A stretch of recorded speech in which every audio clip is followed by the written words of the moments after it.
Hi everyone. आज अपन class 10th का physics का नया चैप्टर स्टार्ट करने जा रहे हैं जिसका नाम है इलेक्ट्रिसिटी या वैद्युतिकी। ठीक है, तो अपना आज का टॉपिक है वैद्युतिकी, ठीक है, या इलेक्ट्रिसिटी, या अपन कहें विद्युत धारा, ठीक है, या इलेक्ट्रिक करंट।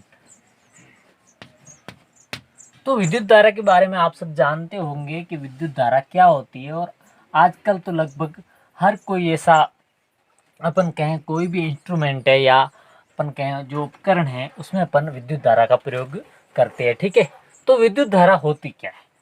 विद्युत धारा है जो आवेशों के प्रवाह की दर को अपन विद्युत धारा कहते हैं। आवेश की जो प्रवाह की दर है यानी कि रेट ऑफ इलेक्ट्रिक चार्ज, या फिर अपन कहें कि जो आवेश होता है उसके जो प्रवाह होता है यानी कि उसके गमन का जो दर है उसको अपन क्या कहते हैं? आवेश की प्रवाह के दर को क्या कहते हैं? विद्युत धारा कहते हैं, प्रवाह की दर। ठीक है, जैसे अपन बात करें आवेश, तो आवेश अपने पास दो प्रकार के होते हैं। एक होता है धनावेश, ठीक है, और दूसरा होता है ऋणावेश।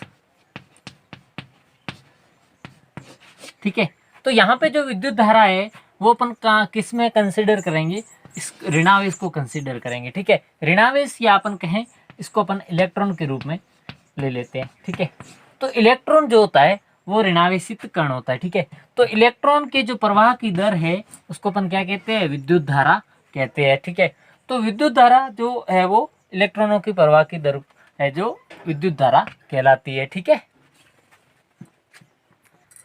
अब अपन यदि बात करें विद्युत धारा की, तो कोई भी अपन कहें कि किसी चालक तार में उच्च विभव बिंदु से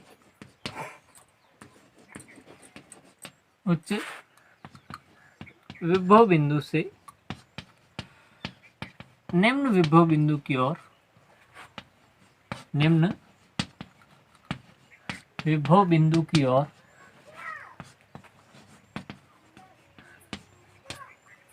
आवेश के प्रवाह की दर है जो क्या कहलाती है? आवेश के प्रवाह की दर विद्युत धारा कहलाती है।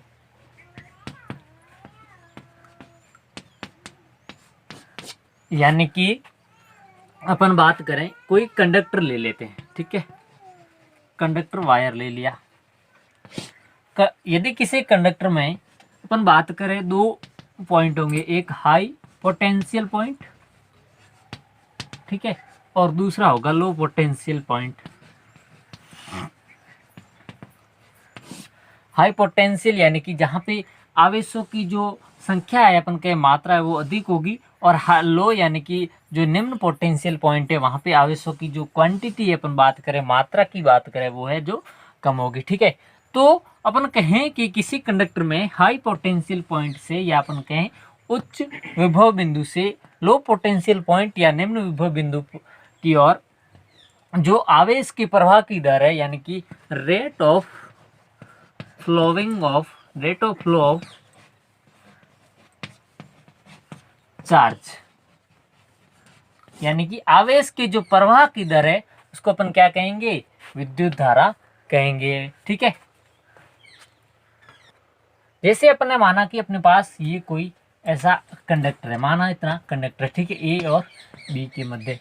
तो ए बी जो वायर है वो अपना कंडक्टर है। ठीक है, अब अपन मान लेते हैं कि ये जो ए बिंदु है अपने पास, ए बिंदु है वो हाई पोटेंशियल पॉइंट है, यानी कि इस पर जो आवेश की मात्रा है वो ज़्यादा है। ठीक है, तो आवेश की मात्रा ज़्यादा होगी, और यहाँ पे बी है जो इसको अपन मान लेते हैं लो पोटेंशियल पॉइंट, यानी कि आवेश की मात्रा कम है। ठीक है, तो अपन जैसे जैसे यहाँ ए से बिंदु ए पर अपन ने कहा कि हाई पोटेंशियल है, यानी कि जो विभव है वो उसकी मात्रा ज़्यादा है, और बी पर है जो कम है।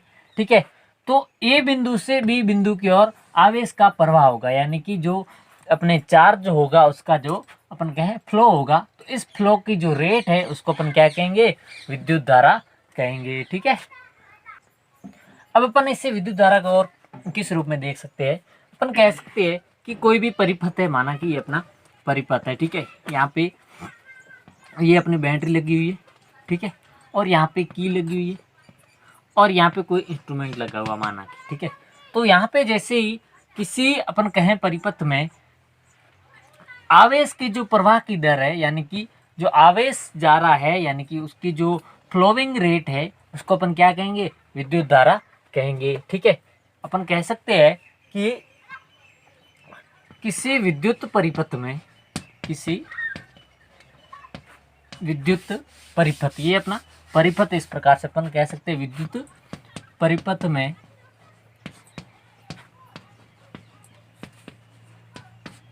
इकाई समय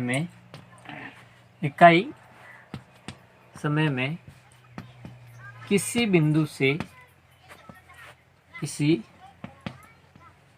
बिंदु से गुजरने वाले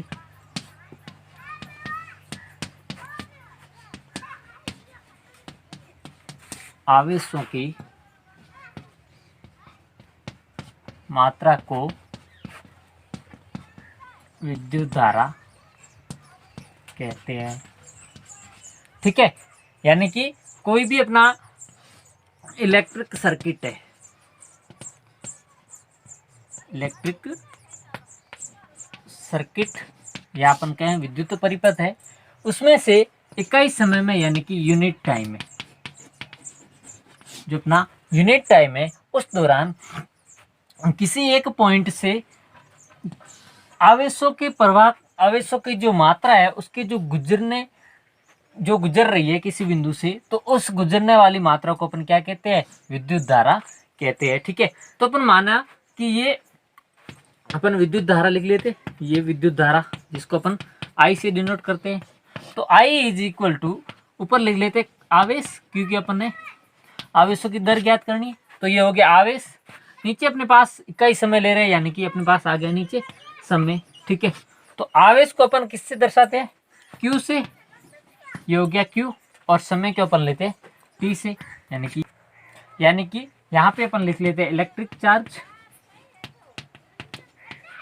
यानी कि आवेश, और नीचे आ गया अपना टाइम, ठीक है। अपन मान लेते हैं कि अपने पास टी टाइम है, यानी कि टी समय है, और टी समय में n इलेक्ट्रॉन है, जो n इलेक्ट्रॉन उस बिंदु से गुजर रहे हैं, ठीक है। तो अपने पास यदि अपनों को विद्युत धारा ज्ञात करनी हो तो क्या कैसे ज्ञात करेंगे, I is equal to N, तो इलेक्ट्रॉन है, ठीक है, और इलेक्ट्रॉन पर आवेश कितना होता है, E इज इक्वल टू, यानी कि N इंटू ई, यानी कि इलेक्ट्रॉन पर आवेश, और इलेक्ट्रॉन पर आवेश की मात्रा होती है 1.6 इंटू 10⁻⁻19 कूलम, ठीक है। और नीचे अपने पास आ गया टी समय, ठीक है। यानी अपन इसको कहें कि I is equal to n into 1.6 into 10⁻⁻19 upon T, ठीक है। तो इस प्रकार से अपन कहेंगे कि यदि अपने पास कोई इलेक्ट्रिक सर्किट है, उसमें से किसी पॉइंट पर यदि n इलेक्ट्रॉन है जो फ्लो कर रहे हैं, तो उस पर अपन को यदि विद्युत धारा ज्ञात करनी हो, तो विद्युत धारा कैसे ज्ञात करेंगे कि I is equal to N, यानी कि इलेक्ट्रॉनों की संख्या, कितने इलेक्ट्रॉन गमन कर रहे हैं, इंटू इलेक्ट्रॉन पर आवेश कितना है 1.6 इंटू 10⁻⁻19 अपॉन टी, यानी कि जो समय लग रहा है, ठीक है। तो इस प्रकार से ये होगी विद्युत धारा। अब अपन बात करें यदि विद्युत धारा की मात्रक की, यानी कि विद्युत धारा का मात्रक,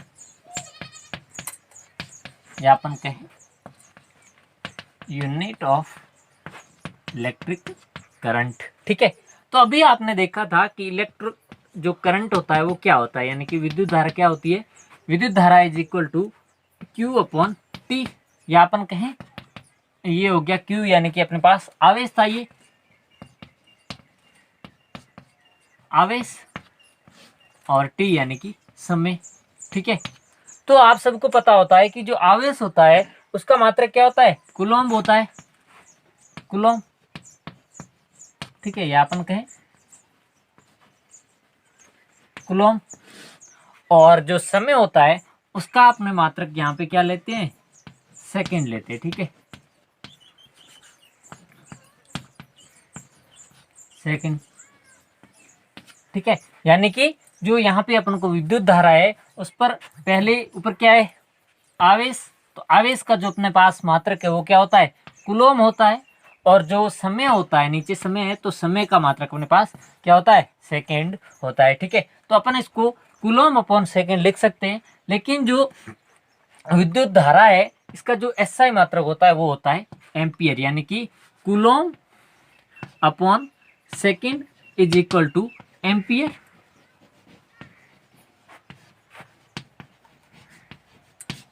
ठीक है, यानी कि एम्पियर। और जो एम्पियर होता है वो किसने दिया था, सबसे पहले एक फ्रेंच साइंटिस्ट थे, यानी कि फ्रेंच वैज्ञानिक थे,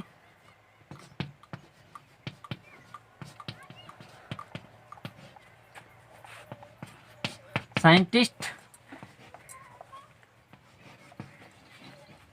एंड्रे मारिए एम्पियर ने, यानी कि एंड्रे मारिया एम्पियर के एम्पियर ने जो इसकी एम्पियर की खोज की थी, इसलिए इसको उनके समान में एम्पियर कहा जाता है, ठीक है। तो यानी कि जो अपने पास विद्युत धारा है उसका जो मात्रक होता है, एसआई मात्रक, वो क्या होता है, एम्पियर होता है, ठीक है। या अपन कहें कि जो एक एम्पियर है उसको अपन कैसे दर्शा सकते हैं, तो यदि अपने पास एक कूलम यदि आवेश है और यदि 1 सेकेंड है जो टाइम है, तो अपने पास एम्पियर क्या आ जाएगा, 1 एम्पियर आ जाएगा, ठीक है। अब एम्पियर को अपन दूसरे रूप में भी दर्शा सकते हैं, जैसे अपने पास यदि 1 मिली एम्पियर है तो उसको अपन 10 की पावर -3 एम्पियर के रूप में दर्शाएंगे, ठीक है। और इसके अलावा यदि अपने पास 1 माइक्रो एम्पियर है, क्या है, माइक्रो एम्पियर है, तो उसको अपन 10 की पावर -6 एम्पियर के बराबर मानते हैं, ठीक है। यानी कि अपन कहें कि 1 milli ampere is equal to 10 की पावर -3 एम्पियर और 1 micro ampere is equal to 10 की पावर -6 एम्पियर होता है। अब अपने को कोई यदि 1 एम्पियर की परिभाषा पूछे, यानी कि 1 एम्पियर की कोई डेफिनेशन पूछे, तो क्या होगी कि अपने को पता है Q इज इक्वल टू, अपन यदि 1 कूलम ले ले, Q is equal to 1 coulomb और T is equal to 1 second ले लें, तो अपने पास क्या आ जाएगा I इज इक्वल टू, यानी कि विद्युत धारा, I क्या है अपने पास, विद्युत धारा है, तो I is equal to Q upon T, और Q अपने कहाँ कितना लिया है, 1 लिया है, और T भी कितना लिया है, 1, तो 1 अपॉन 1 क्या होता है, 1, ठीक है। और ये 1 अपन इसकी जो I है, यानी कि विद्युत धारा है, उसका जो मात्रक है वो क्या है, एम्पियर है, ठीक है। तो ये आ गया 1 एम्पियर। यानी कि 1 एम्पियर की परिभाषा अपन कैसे दे सकते हैं कि किसी विद्युत परिपथ में किसी बिंदु पर 1 सेकंड में से 1 कूलम, यानी कि अपन कहें कि किसी विद्युत परिपथ में से 1 सेकंड में किसी बिंदु से 1 कूलम आवेश गुजरता है, तो उस विद्युत परिपथ का जो धारा होगी या विद्युत धारा होगी वो कितनी होगी, 1 एम्पियर होगी, ठीक है। और जो एम्पियर होता है इसको अपन मापने के लिए एक यंत्र का प्रयोग करते हैं जिसको अपन एमीटर कहते हैं। क्या कहते हैं, अमीटर कहते हैं। और जो एमीटर होता है उसको अपन विद्युत परिपथ, अपना जो विद्युत परिपथ है उसमें हमेशा श्रेणी क्रम में लगाते हैं, श्रेणी क्रम में लगाते हैं, यानी कि किस में लगाते हैं, सीरीज में लगाते हैं। यानी कि अपने पास यहाँ जो विद्युत परिपथ होता है उसमें किसी भी यंत्र का अपन कहें, जैसे प्रतिरोध या बैटरी या इस प्रकार के जो भी अपन यंत्र प्रयोग में लेते हैं, उसको अपन 2 प्रकार से संयोजित करते हैं। एक होता है समांतर क्रम, यानी कि पैरेलल, और दूसरा होता है श्रेणी क्रम, ठीक है। और जैसे यदि अपने पास कोई परिपथ है, माना कि इतना ये परिपथ है, ठीक है, उसमें यदि अपन इस प्रकार से ये अपना पहला कोई यंत्र जोड़ दिया, ये दूसरा यंत्र जोड़ दिया, तो इस प्रकार से यंत्र को जोड़ना वो होता है, क्या होता है, पैरेलल या समांतर, ठीक है। और यदि इसी को अपन इस प्रकार से 1 और 2 को यदि साथ में ही जोड़ दें तो वो हो जाएगा श्रेणी क्रम। ठीक है, तो यानी कि जो एमीटर होगा उसको अपन विद्युत परिपथ में किस प्रकार से जोड़ते हैं, श्रेणी क्रम में जोड़ते हैं। यानी कि जैसे अपने पास यहाँ पे अपन एमीटर है जो उसी वायर में ऐड करेंगे। ठीक है, यानी कि श्रेणी क्रम में ऐड करेंगे। ठीक है, अब अपने को कोई यदि क्वेश्चन दे दिया जाए कि 1 कूलम आवेश में इलेक्ट्रॉन की संख्या ज्ञात करो, संख्या ज्ञात करो। यानी कि अपन को नंबर ऑफ इलेक्ट्रॉन यदि 1 कूलम में ज्ञात करने हो तो वो किस प्रकार से ज्ञात कर सकते हैं। ठीक है, तो ये हो गया अपना क्वेश्चन। यदि अपन इसका आंसर करें तो कैसे कर सकते हैं कि Q is to N into E होगा। यानी कि जो आवेश होता है वो इलेक्ट्रॉन और उसकी संख्या, इलेक्ट्रॉन पर आवेश और उसकी संख्या का जो गुणनफल होगा उसके बराबर आवेश होता है। ठीक है, तो अपन को जो आवेश है यानी कि Q है उसका मान दिया हुआ है 1, यानी कि ये हो गया 1 कूलम। ठीक है, इज इक्वल टू, अब अपने को ज्ञात करना है इलेक्ट्रॉन की संख्या यानी कि नंबर ऑफ इलेक्ट्रॉन, तो n अपन को नहीं दिया है तो अपन इसको n को यूं ही रहने देते हैं। ठीक है, इंटू E, और E यानी कि इलेक्ट्रॉन पर आवेश, और इलेक्ट्रॉन पर आवेश अपने को पता है कितना होता है 1.6 इंटू 10⁻⁻19। ठीक है, कूलम। ठीक है, यानी कि ये हो गया 1.6 इंटू 10⁻⁻19। अब यदि अपने को क्या ज्ञात करना है, n ज्ञात करना है, तो n को इधर ले आते हैं। ठीक है, तो ये हो गया n is equal to 1/1.6 into 10⁻⁻19। या अपन को n को यहीं रहने देते हैं और इसको यहाँ ट्रांसफर कर देते हैं, तो ये यहाँ पे है तो इसके जो गुणा में होगा वो नहीं यहाँ के भाग में हो जाएगा। यानी कि n is equal to 1/1.6 into 10⁻⁻19। ठीक है, तो अपन आगे इसको यदि हल करें तो n इज इक्वल टू 1/1.6 तो यहीं रहने देते हैं। ठीक है, और यहाँ पे 10⁻⁻19 है। ठीक है, यानी कि ये नीचे भाग में है और इसकी पावर है माइनस में। ठीक है, यदि अपन इसको ऊपर ले जाएंगे तो इसकी पावर हो जाएगी प्लस में, यानी कि इसको 1/1.6 इंटू 10⁻19 लिख सकते हैं। ठीक है, यदि अपन इसको आगे हल करें तो n is equal to 1 into 1 और इसके भाग में लिख देते हैं 1.6, फिर इसको इंटू 10 इंटू 10⁻18 लिख सकते हैं। क्यों? क्योंकि यहाँ पे आपने एक पावर कम कर दी और यहाँ पे 10 ला दिया। ठीक है, तो ये हो जाएगा इस प्रकार से n is equal to 10/1.6 into 10⁻18।